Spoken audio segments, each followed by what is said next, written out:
Blood staining the pristine white tablecloths of the Drake Hotel wasn't on the catering menu. When a hail of bullets shattered the city's most exclusive gala, nobody expected the invisible plus-size waitress to dive into the crossfire. She didn't know the frail old man she shielded was the patriarch of the most ruthless syndicate in Chicago. She just knew he was going to die.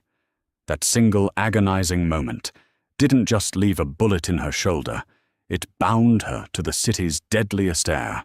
Beatrice Gallagher was entirely used to being invisible. In a world that worshipped sharp angles and hollowed cheekbones, Bea took up space. She was a fat woman, and society had long ago taught her that her size was an invitation for people to either look right through her or look at her with thinly veiled disdain. At 26, she had learned to use this invisibility as a shield. It allowed her to move through the crowded, opulent ballroom of the Drake Hotel, unnoticed, balancing a heavy silver tray of champagne flutes with the practiced grace of someone who had spent her life trying not to bump into things. Tonight, Bea was working her third job. By day, she was a grueling, underpaid EMT, riding in the back of ambulances through Chicago's most unforgiving neighborhoods. By night, she moonlighted as a server for elite catering to chip away at the crushing mountain of medical debt left behind by her late mother's battle with cancer. The uniform was a crisp white button-down and black slacks that chafed her thick thighs, the fabric unyielding and hot. Sweat beaded at her hairline, but Bea maintained a polite, placid smile. She navigated the sea of silk dresses and tailored tuxedos, a ghost in a room of billionaires, politicians, and though she didn't know it, yet, monsters. "Keep the flutes full, Gallagher," hissed Richard, the catering manager, as he breezed past her. He didn't even look at her face, his eyes fixed on the VIP table at the center of the room. "And for God's sake, don't hover near the Rossi table. Just pour and retreat. You're blocking the view." Bea bit the inside of her cheek and nodded. She turned her attention to the center table cordoned off by an invisible perimeter of sheer intimidation. Sitting there was Salvatore Rossi. To the untrained eye, he was merely a fragile septuagenarian in a perfectly cut Brioni suit, his silver hair thinning his hands, resting heavily on a polished mahogany cane. But the way the other guests gave his table a wide berth spoke volumes. Beside him sat his son. Dominic Rossi was a man forged from violence and clad in high fashion. Broad-shouldered and lethal, he possessed striking aristocratic features that were hardened by a cold, calculating gaze. His dark eyes scanned the room with the predatory stillness of a wolf watching a flock of sheep. Unlike his father, who wore his power with a quiet, fading dignity, Dominic radiated a terrifying kinetic energy. Bea approached the table, her heart doing a nervous flutter, not from attraction, but from the primal instinct that warned prey to tread lightly around predators. She stepped up to the patriarch's right side, leaning in slightly to refill his water glass. "The veal was a bit dry, don't you think?" "Dom," Salvatore murmured his voice, a raspy whisper that barely carried over the string quartet playing in the corner. "I'll have the chef replaced, Pop," Dominic replied smoothly, not looking at his father. His eyes were fixed on the double doors at the far end of the ballroom. Bear finished pouring and took a step back, trying to shrink her large frame into the shadows. She watched Salvatore dab his mouth with a linen napkin. The old man looked tired. Beneath the expensive suit and the aura of untouchable power, Bea's EMT instincts recognized the pallor of a failing heart, the slight tremor in his hands, the shallow breathing. He wasn't just a VIP, he was a sick old man. "Excuse me, miss," Salvatore said softly, turning his head to look directly at Bea. Bea froze. People in this tax bracket rarely spoke to her. "Yes, sir. Could you bring me a cup of hot tea chamomile if they have it? The champagne gives me acid." He offered a small, unexpectedly kind smile, the skin around his eyes crinkling. "Right away, sir." Bea said, her voice steady, despite the intense, suffocating glare Dominic suddenly aimed at her. The younger Rossi looked at her, as if dissecting a threat, his eyes lingering for a fraction of a second on her soft, rounded features, before dismissing her entirely as inconsequential. As Bea turned to head back to the kitchen, a strange vibration rippled through the floorboards. It was subtle, barely noticeable over the chatter and the music, but Bea had spent enough time in volatile situations to recognize the shift in the air. The hairs on the back of her neck stood up. She paused, looking toward the service doors. The first gunshot didn't sound like a gun. It sounded like a heavy wooden pallet being dropped from a great height. Then came the shattering of the massive crystal chandelier, raining shards of glass down onto the dance floor like deadly glittering snow. The string quartet stopped abruptly with a screech of a cello. For one suspended second, the ballroom held its breath. Then the screaming began. 4 men in tactical gear and ski masks burst through the kitchen service doors, bypassing the metal detectors at the front entrance. They held automatic weapons, and their movements were terrifyingly synchronized.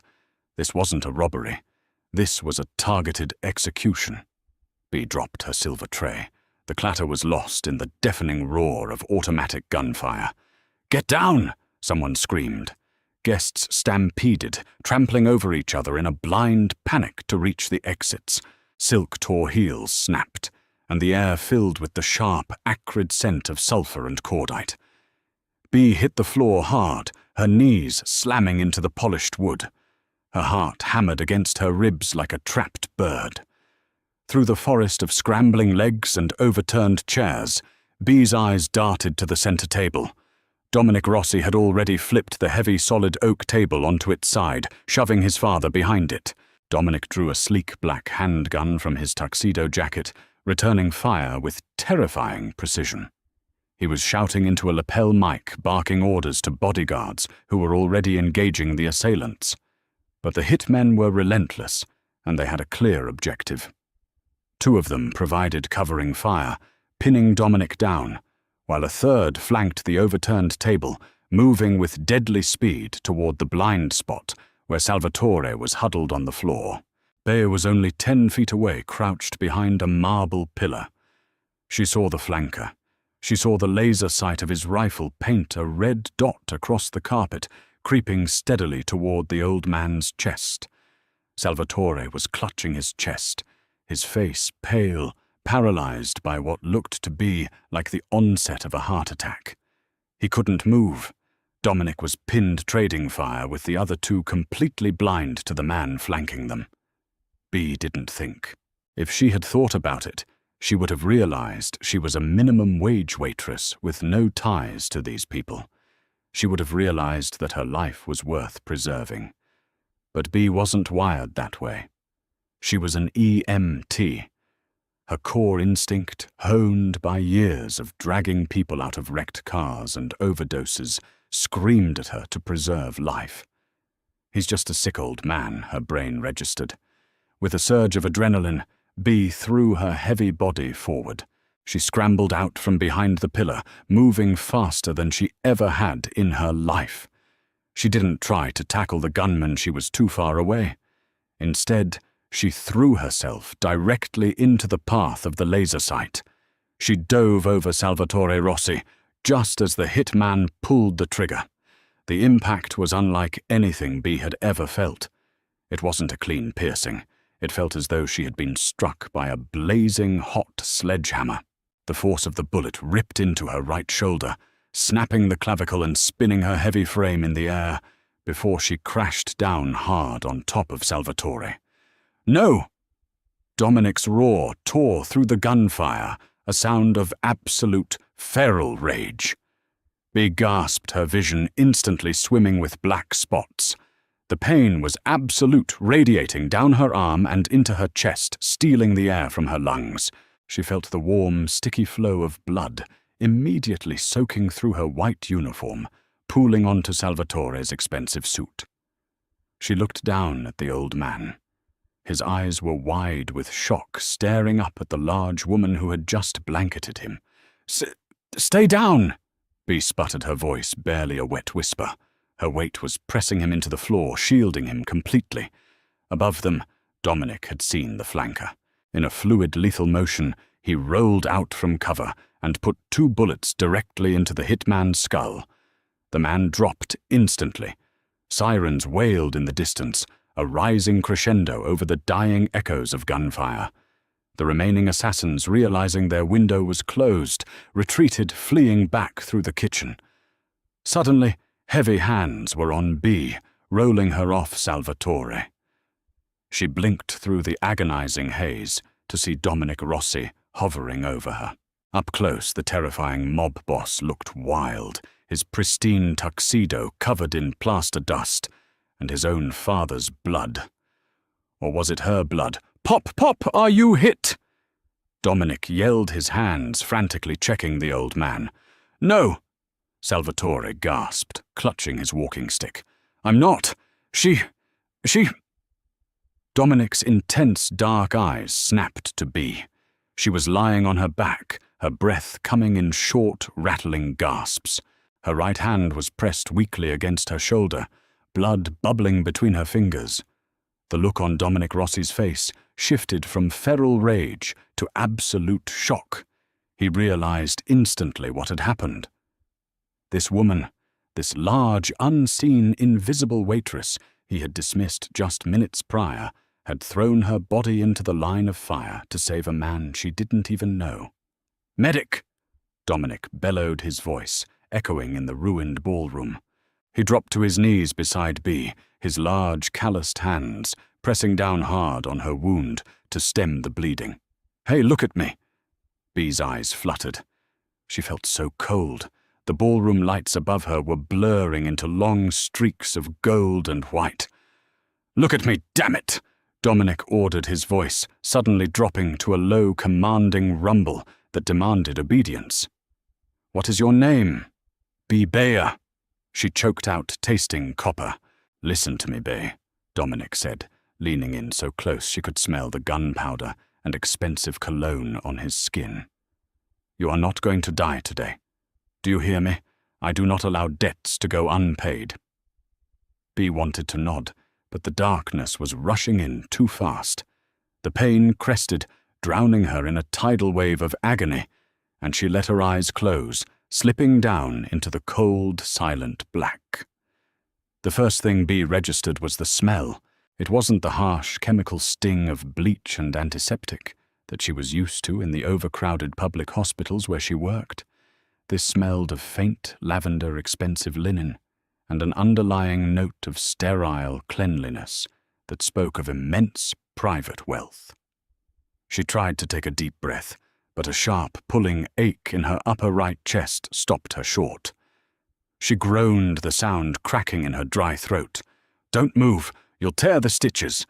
The voice came from the shadows of the room, deep, resonant, and unmistakably authoritative. Bea forced her heavy eyelids open. She blinked against the soft, warm light of a bedside lamp. She wasn't in a hospital ward. She was in a bedroom that belonged in a luxury magazine. High ceilings, heavy velvet drapes drawn tightly shut, and a bed that felt like resting on a cloud. An IV line snaked into the back of her left hand, attached to a quiet, state-of-the-art monitor. In the corner of the room, sitting in a winged leather armchair, was Dominic Rossi. He had discarded the ruined tuxedo. He was now wearing a tailored black dress shirt, with the sleeves rolled up, revealing forearms, heavily inked with dark tattoos. He held a crystal glass of amber liquid, his eyes fixed on her, with an unreadable intensity. "Where?" Bea's voice failed her. Dominic stood, moving with a silent, predatory grace, and poured a glass of water from a pitcher on the nightstand. He held it to her lips, supporting the back of her head, with a surprisingly gentle hand. Bea drank greedily the cool water, soothing her parched throat. "You are at my estate," Dominic said, stepping back and leaning against the bedpost. You've been unconscious for nearly 30 hours. The bullet shattered your right clavicle and tore through some muscle, but it missed the subclavian artery by 2 millimeters. My private surgeon extracted the round. You're going to live, Beatrice. Well, Bee swallowed hard, the memories of the gala rushing back in a terrifying montage of noise, broken glass, and blinding pain. Your father, alive, Dominic said, a muscle feathering in his jaw. Unharmed. Because of you. Bee let her head sink back into the pillows. Good, that's good. Dominic studied her, his dark eyes tracing the soft lines of her face, the messy tangle of her brown hair spread across the pillow, and the generous curve of her body beneath the thin duvet. For the first time in his life, Dominic found himself entirely off balance. In his world, people took bullets for him, because they were paid to, because they were sworn soldiers of the family, or because they feared what he would do to their families if they didn't. But this woman, his men had looked into her while she was under the knife. Beatrice Gallagher, 26, unmarried, working 80-hour weeks between 2 grueling jobs, drowning in over $200,000 of medical debt from her mother's oncology treatments. She lived in a cramped, mold-infested apartment on the South Side. Society had given her nothing but hardship and judgment, specifically for her size and her poverty. Yet when the guns were drawn, she had sacrificed herself for a stranger. Why did you do it? Dominic asked, his voice low, cutting through the silence of the room. You didn't know who we were. You had no obligation. Why jump in front of a bullet for an old man? Bee looked at him, feeling suddenly very small under his piercing gaze despite her size. I'm a paramedic, she whispered, or studying to be a full one. My instinct. He just looked so frail. He reminded me of my mum before she passed. He couldn't move. I could. So I did. Dominic stared at her. The simplicity of her answer felt like a slap. There was no angle, no scheme, just pure, unadulterated selflessness. You saved the Don of the Rossi family, Dominic stated, setting his glass down on the nightstand. The men who attacked us were sent by Carmine Moretti, a rival who wanted to wipe out my bloodline to seize the ports. If that bullet had hit my father, my family would be in a civil war today. Bee's eyes widened, her heart monitor ticking slightly faster. The Mafia, she breathed out, terror finally icing her veins. Yes, Dominic said, plainly, offering no apologies. And because you involved yourself, Carmine's men will have noted you. The police have the security footage, but I had my people wipe your face and name from the hotel's catering logs. Still, the streets talk. If you go back to your apartment, to your ambulance, you are a loose end. Carmine will have you killed just to hurt me. Bee's breath hitched the pain in her shoulder, spiking as panic set in. I can't die. I have bills. I have. Tears pricked the corners of her eyes. She had survived the bullet only to be marked for death. What am I supposed to do? Dominic stepped closer to the bed. He reached out his rough thumb, gently brushing a stray tear from her cheek. The physical contact sent a jolt of electricity through Bee's nervous system. You aren't going to do anything, Dominic said, his voice a low, soothing rumble that left no room for argument. I told you in that ballroom, I do not allow debts to go unpaid. You gave my father his life. In return, I am taking yours. Bee stiffened. What? Relax, Beatrice, he said, a faint, dangerous smile playing on his lips. I mean, I am taking responsibility for it. I have already wired the funds to clear your mother's medical debt. It is gone. Your apartment lease has been terminated, and your belongings are being moved into the east wing of this estate." Bee's jaw dropped. $200,000. You can't just— "I can and I did." Dominic interrupted smoothly. "You cannot return to your old life. You will stay here under my protection until the Moretti problem is permanently erased. You will want for nothing. You are under the absolute protection of the Rossi family now." Bee looked at the terrifying, beautiful man standing over her. She was a fat, exhausted, broke paramedic from the South Side, and a Mafia boss had just fundamentally dismantled and rebuilt her reality in the span of 30 seconds. "Why are you doing all this?" she asked, her voice trembling. "Clearing the debt is enough to pay me back. You don't have to house me." Dominic looked down at her, his expression hardening into something fiercely protective.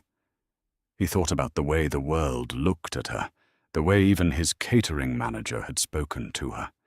They saw her as invisible a body taking up space.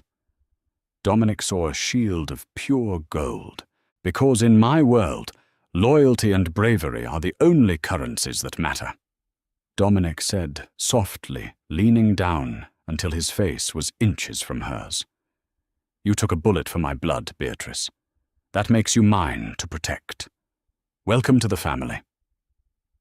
Bee's world rapidly contracted to the heavily guarded boundaries of the Rossi estate, a sprawling Gothic limestone mansion completely secluded behind wrought-iron gates and acres of dense old-growth forest on the outskirts of Chicago. For the first 3 weeks, her new reality was a dizzying blur of intense physical therapy, towering arrays of gourmet meals she could barely bring herself to finish, and the lingering, deep-tissue ache radiating from her healing right shoulder. The estate was breathtakingly beautiful, functioning as a fully self-sustaining fortress. There were private chefs, discreet maids, who practically glided across the marble floors, and an army of sharp-suited men patrolling the perimeter with a silent, terrifying vigilance. To Bee, it was a gilded cage. She had spent her entire adult life running on a hamster wheel of exhaustion and poverty, constantly battling the crushing weight of her mother's medical debts and the quiet indignities of living in a body that the world deemed unacceptable. Suddenly, the struggle was entirely gone. Her bank accounts showed zero balances in the debt columns, and an astonishing trust fund had been established in her name. Yet the sheer inactivity was driving her slowly mad. Dominic Rossi was a phantom during those initial weeks. Bee learned through the estate's incredibly tight-lipped staff that he was out dismantling the Moretti syndicate piece by bloody piece. He was ensuring that the men who had dared to attack his father and inadvertently struck Bee paid the ultimate price. But even in his physical absence, his intense, brooding presence permeated every single stone of the mansion. One afternoon, late in the 4th week of her recovery, Bee was sitting in the estate's vast, sun-drenched conservatory. She wore a loose, flowing, emerald-green silk robe that the staff had left in her armoire.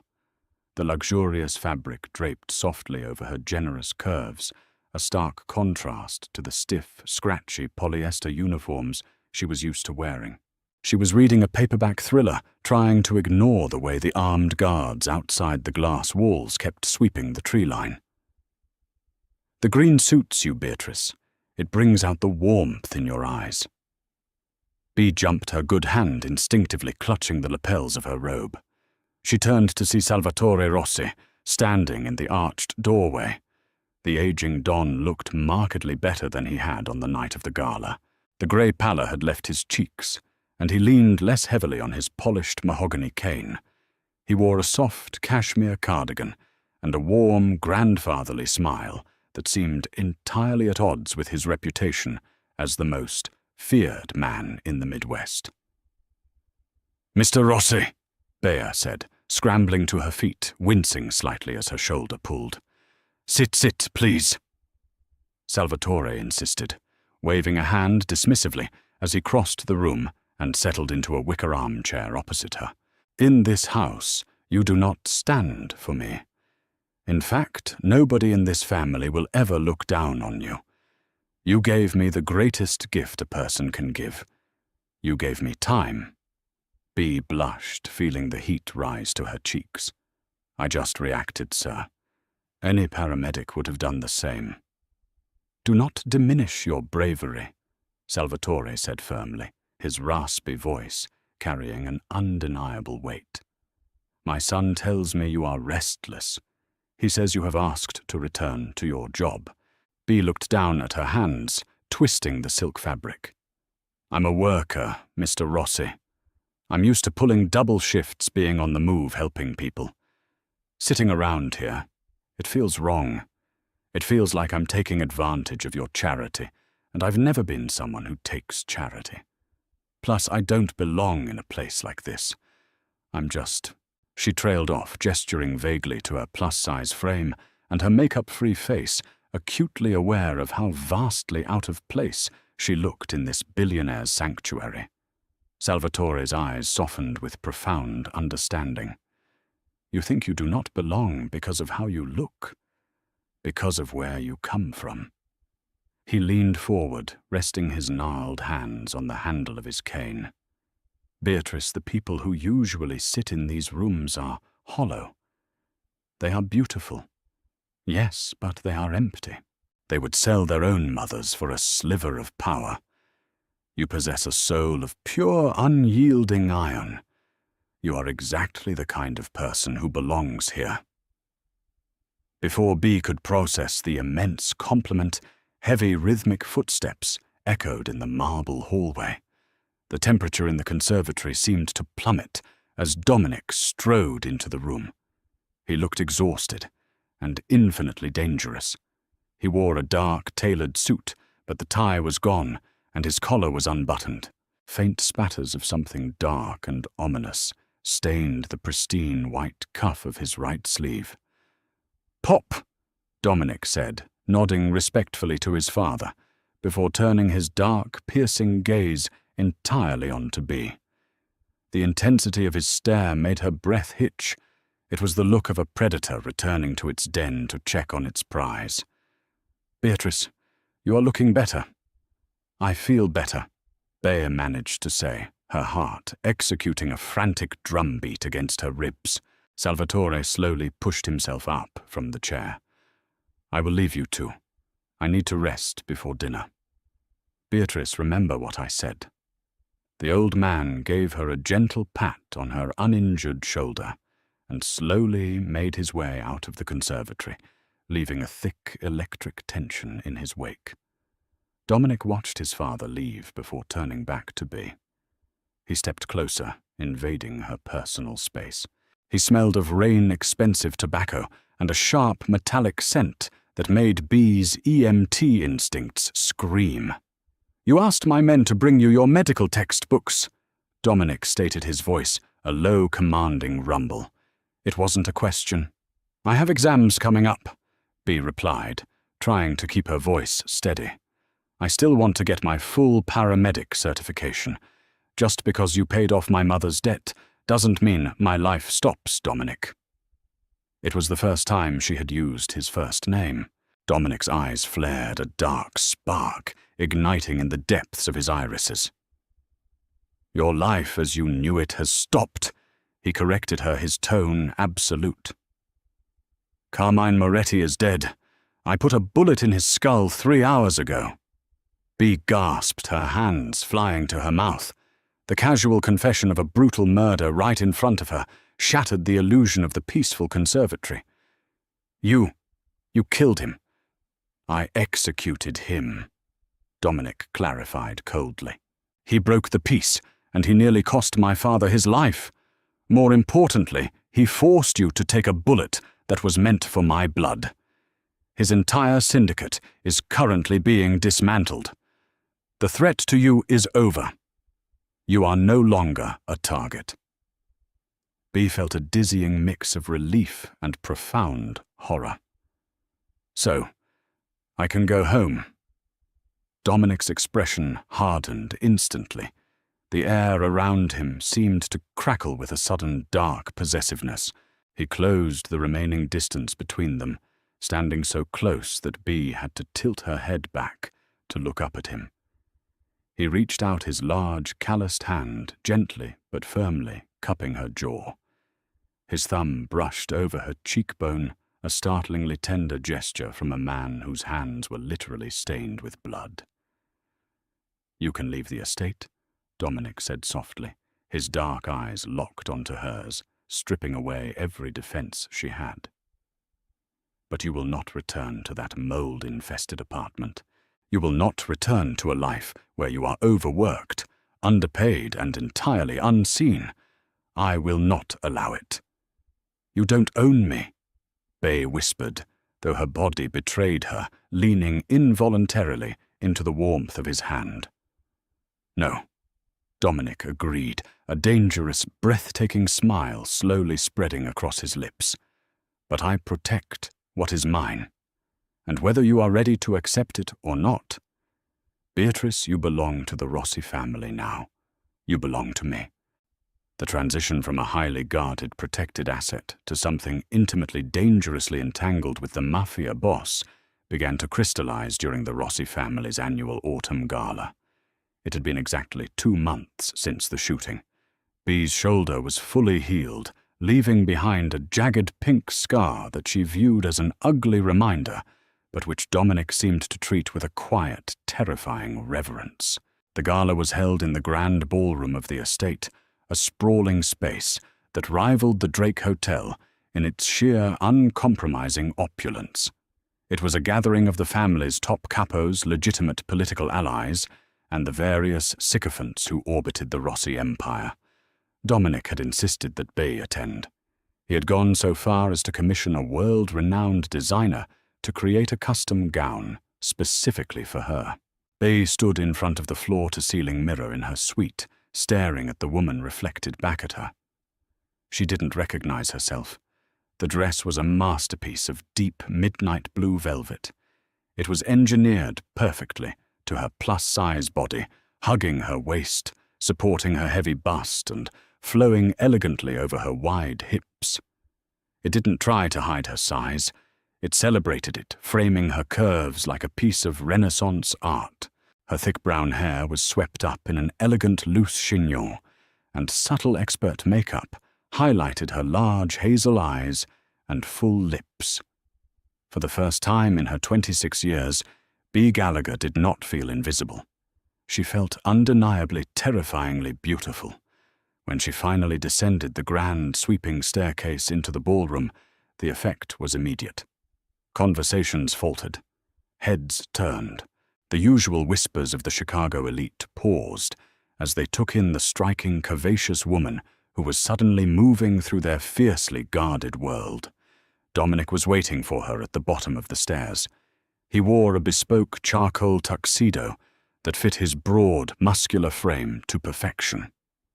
When he looked up and saw her, the cold, calculating mask of the Don slipped completely. His breath hitched visibly, and a look of such intense possessive hunger flashed in his eyes that Bea's knees nearly buckled. He offered his hand. She took it. The moment their fingers interlocked, the power dynamic in the room fundamentally shifted. He didn't just escort her. He claimed her, pulling her firmly to his side, his hand resting intimately on the curve of her lower back. "You look," Dominic murmured, leaning down so his lips brushed her ear. "Magnificent. I will have to blind half the men in this room." Bea laughed nervously, the sound vibrating against his chest. "Thank you. And thank you for the dress. I've never owned anything so beautiful. It pales in comparison to the woman wearing it," he stated matter-of-factly, guiding her through the sea of guests. However, not everyone in the room viewed Bea's elevation with awe. The Rossi family had many allies, but they also had internal rivalries. Enter Camilla Viti. Camilla was the daughter of the family's top earner in the shipping ports. She was striking in a harsh, angular way, stick-thin, draped in silver silk, with a face that had seen more plastic surgeons than smiles. For years she had been heavily positioning herself to become Dominic's wife, viewing it as a necessary corporate merger. As Dominic stepped away briefly to speak with a state senator, Camilla materialized beside Bea like a beautifully dressed viper. "So you're the famous human shield?" Camilla purred her eyes, raking over Bea's velvet-clad body with overt, undisguised disdain. She took a sip of her champagne, her heavily glossed lips curving into a cruel sneer. "I must say, Dominic's charity projects are usually far less bulky." Bea stiffened, the old familiar sting of body shaming hitting her like a physical blow. Her posture dropped, and the radiant confidence she had felt minutes ago began to fracture. "Excuse me." "Oh, don't play stupid," Camilla whispered, stepping closer. "You think because he dressed you up you actually belong here? You're a peasant, a morbidly obese waitress who got lucky by getting in the way of a bullet. Dominic pities you. He feels obligated to you. But a man like him, he requires a queen, not a heavy, uncultured charity case taking up too much space." The words cut deep, tearing open years of insecurities that Bea had desperately tried to heal. She felt the tears pricking the corners of her eyes and took a step back, wanting nothing more than to flee the room, to run back to her safe, lonely suite. "Camilla." The single word cut through the air like a cracking whip. The ambient noise in their immediate vicinity instantly died. Dominic stood directly behind Camilla, his face a terrifying mask of absolute, unadulterated fury. The aura of violence radiating from him was so palpable that the surrounding guests practically scrambled backward to give them space. Camilla whipped around, her cruel smirk vanishing, replaced by sudden, stark terror. Dominic, I was just making conversation with your guest." "You were speaking," Dominic corrected his voice, a lethal frozen whisper that carried perfectly in the suddenly silent room. "And you were breathing my air while disrespecting the woman who saved my father's life." "I didn't mean, shut your mouth," Dominic snapped, stepping forward so he physically dominated the space, forcing Camilla to cower. He didn't yell. The quietness of his rage made it infinitely worse. "Let me make this perfectly clear to you, Camilla, and to everyone else listening. Beatrice is not a guest. She is the savior of the Rossi bloodline. She possesses more courage, loyalty, and beauty in her little finger than you could ever hope to manufacture." Camilla was trembling violently now, her silver dress shaking. Dominic's dark eyes swept the room, taking in his capos, his soldiers, and his allies. "Beatrice Gallagher is under my ultimate protection. An insult to her is a direct, unforgivable insult to me. If anyone in this room ever looks at her with anything less than absolute reverence, I will personally remove their eyes. Are we entirely understood?" A unified, terrified murmur of assent swept through the crowd. "Get out of my house, Camilla," Dominic ordered softly, "before I forget my manners." Camilla practically sprinted for the exit, tears streaming down her carefully contoured face, humiliated and banished. Dominic turned his attention entirely back to Bea. The monstrous rage vanished instantly, replaced by a profound, urgent tenderness. He stepped up to her, completely ignoring the hundreds of people watching them, and gently cupped her face in both of his large hands. "Look at me, Beatrice," he commanded gently, using his thumbs to wipe away the single tear that had escaped her eye. Bea looked up, her heart hammering, completely overwhelmed by the terrifying public display of devotion he had just laid at her feet. "Dominic, you didn't have to cause a scene. I would burn this entire city to the ground before I let anyone make you feel small." Dominic vowed, his voice thick with an emotion that sounded dangerously close to love. "You are not too big, Beatrice. You are magnificent. You are exactly the right size to hold my dark, wretched soul." He didn't wait for her response. In front of the entire Chicago underworld, Dominic Rossi leaned down and captured her lips. The kiss was not gentle. It was a desperate, consuming claim. It was an explosion of heat and suppressed desire. Bea gasped against his mouth, and Dominic deepened the kiss, his hands pulling her plush-curved body flush against his hard, muscular frame. The ballroom erupted into applause, led enthusiastically by Salvatore Rossi, who watched from his table with a wide grin. But Bea didn't hear them. Her world narrowed entirely to the taste of champagne and danger on Dominic's lips. The invisible wallflower was dead. In her place, forged in gunfire and velvet, a Mafia queen had just awakened. The kiss in the ballroom was not merely a public declaration. It was the catalyst that permanently fused Beatrice Gallagher to the very spine of the Rossi syndicate. In the weeks that followed, the sprawling limestone mansion transformed from a gilded cage into her absolute domain. Dominic did not hide her away in the East Wing, like a fragile, heavily guarded secret. Instead, he systematically integrated her into the terrifying high-stakes fabric of his world. He insisted she sit beside him during closed-door meetings in the soundproofed mahogany study, her presence a silent, immovable testament to his unyielding devotion. Bea, far from shrinking back into the invisible wallflower she had once been, began to genuinely thrive. Her years as an exhausted, underpaid paramedic had trained her to remain brilliantly calm under extreme pressure to process trauma and complex logistics with clinical, unapologetic precision. She traded her velvet evening gowns for sharply tailored, custom-made wool pantsuits that accentuated her generous curves while projecting an aura of untouchable commanding authority. Dominic bought her the clothes, but Bea owned the room.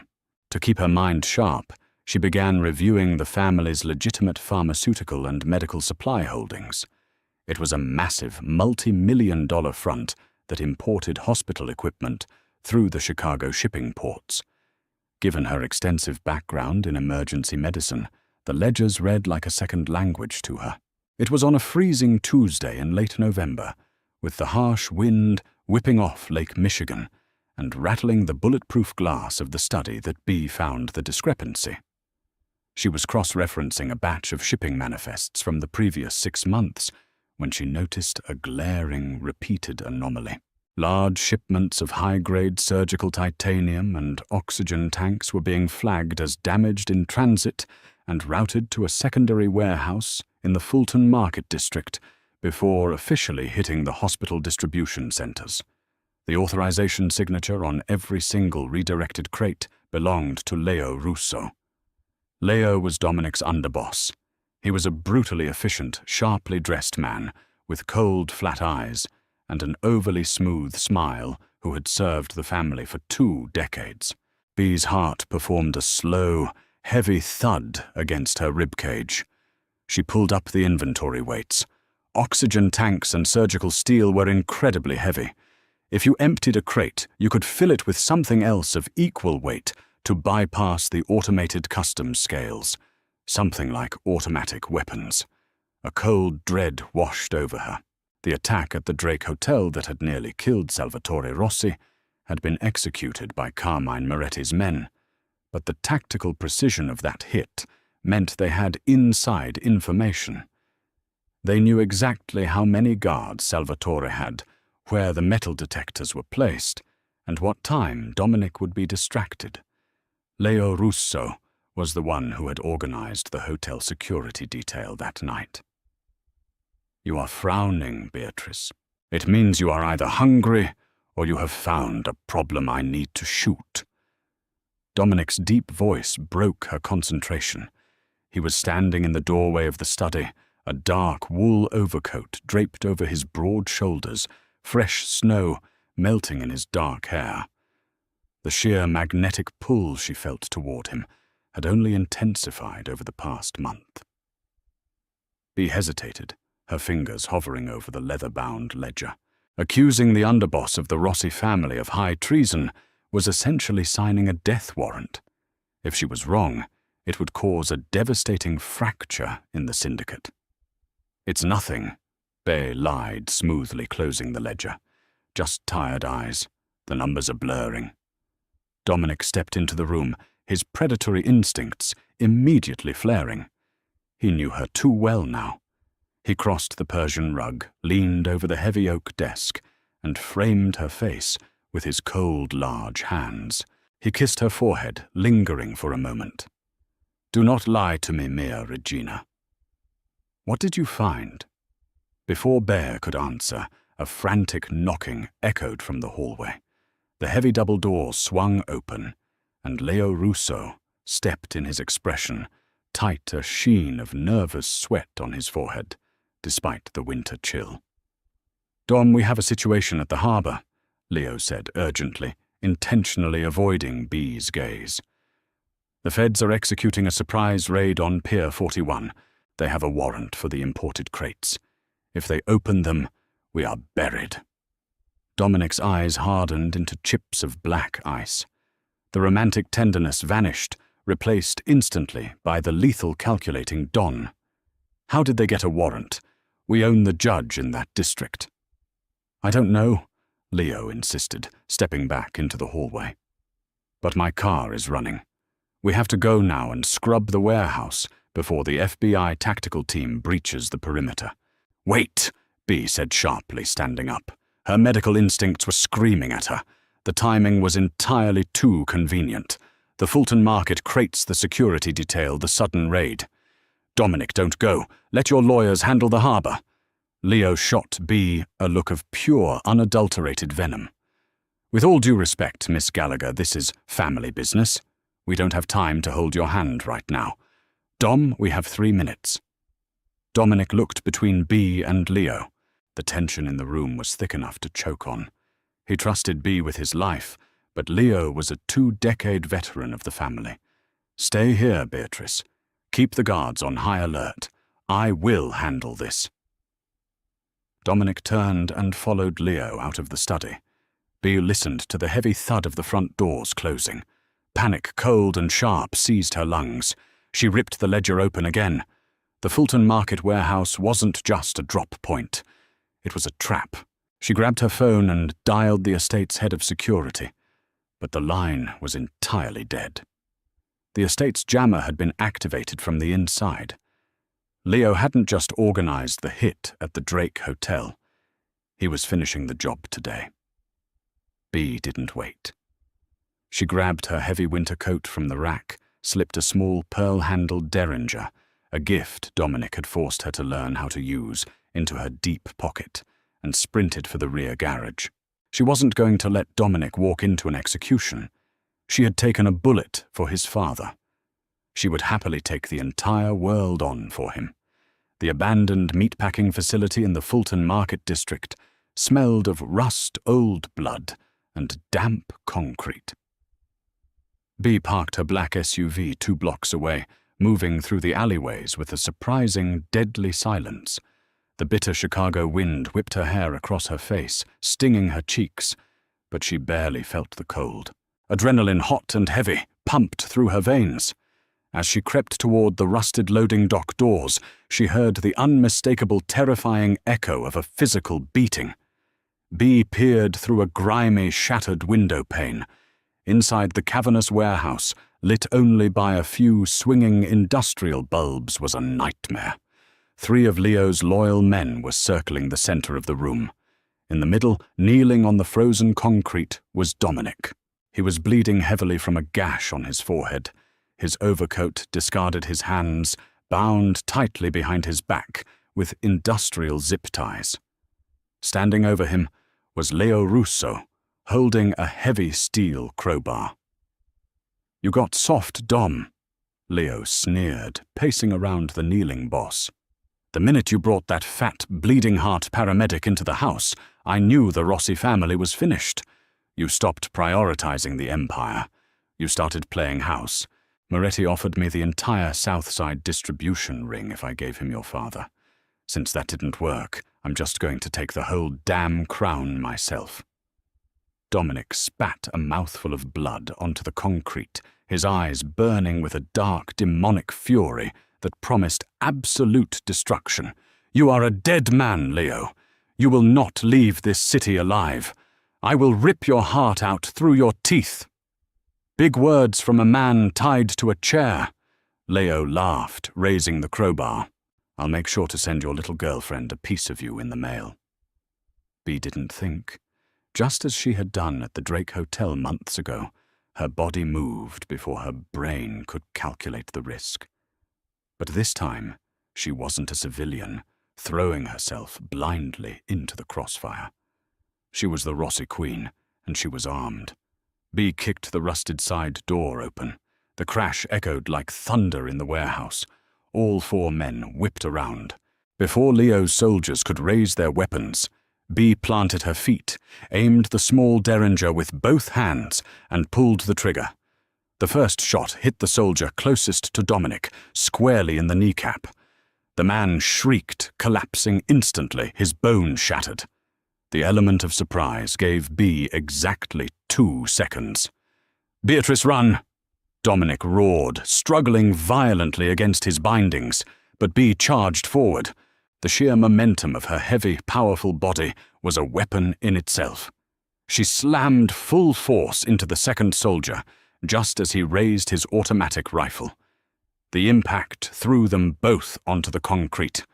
The soldier scrambled to push her off, but Bea used her weight, driving her knee ruthlessly into his sternum, cracking his ribs before bringing the butt of her heavy gun down onto his temple in a sickening crunch. The man went entirely limp. "You stupid bitch!"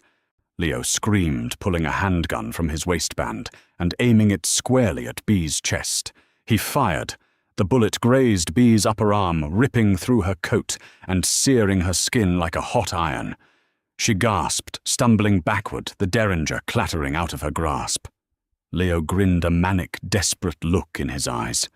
He stepped toward her, raising the gun to finish the job. "I'm going to enjoy this." He didn't see Dominic move. Using the distraction Bea had provided, Dominic had maneuvered his bound wrists over a jagged, broken piece of rebar sticking out of a concrete pillar, violently sawing the thick plastic zip ties. With a feral, terrifying roar, the ties snapped. Before Leo could pull the trigger, Dominic launched himself across the floor like a massive, striking panther. He hit Leo with the force of a freight train. The handgun skittered away into the darkness. Dominic didn't just beat Leo, he dismantled him. His large fists rained down on the traitor with a blinding, mechanical brutality. Bones snapped. Blood sprayed across the frozen floor. Dominic was a force of pure, unchecked violence, exacting his vengeance for the betrayal, and more importantly, for the blood blooming on Bea's sleeve. "Dominic, stop!" Bea yelled, scrambling to her feet and rushing toward him. "He's done, you're going to kill him!" Dominic ignored her, his fist raised for a lethal blow to Leo's crushed face. "Dom, look at me." Bea grabbed his broad shoulder, her strong grip pulling him back. "He's not worth dirtying your hands anymore. We have what we need." Dominic froze. He was breathing heavily, his chest heaving, his knuckles split and bleeding. He looked down at the ruined, unconscious body of his former underboss, then slowly turned his dark eyes to Bea. He saw the tear in her coat, the blood seeping through the fabric, the rage drained out of him, replaced by a profound, earth-shattering panic. He pulled her into his chest, burying his face in her neck, holding her so tightly she could barely breathe. "You came for me," Dominic whispered, his voice cracking entirely stripped of his terrifying mob boss persona. "You foolish, brave, beautiful woman. You could have been killed." "I told you," Bea murmured, wrapping her arms around his waist, feeling the solid, frantic beat of his heart against hers. "I protect what is mine." 6 months later, the Chicago underworld was entirely unified under a new regime. With Leo Russo and the Moretti Syndicate eradicated, the Rossi family reigned unchallenged. The spring sun bathed the estate in a warm, golden glow. Bea stood on the sweeping stone balcony overlooking the private gardens. She wore a stunning custom-made white silk gown that draped flawlessly over her generous curves, a massive, flawless diamond resting heavy on her left ring finger. Dominic stepped onto the balcony, wrapping his arms around her waist, from behind, pressing his chest against her back. He kissed the sensitive skin below her ear, a gesture of absolute, unyielding worship. "The capos are waiting in the study, Mrs. Rossi." Dominic murmured his voice, a dark, velvety rumble. "They will not start the financial meeting without their queen." Bea smiled, leaning back into the heat of her husband's body. The invisible, overworked wallflower was dead. She had taken a bullet for a frail old man, and in return had inherited a kingdom. She turned her head, capturing his lips in a slow, commanding kiss. "Then let's not keep our empire waiting." Did the terrifying twists of Beatrice and Dominic's Mafia romance keep you on the absolute edge of your seat? From an invisible, hard-working paramedic to the commanding queen of the Chicago underworld, Bea proved that true strength and beauty come from unwavering courage, not societal standards. If you loved this intense, action-packed story of loyalty, betrayal, and dark romance, hit that like button right now. Don't forget to share this video with your fellow romance drama lovers, and subscribe to our channel for more thrilling, real-life inspired stories. Ring the notification bell so you never miss a new episode.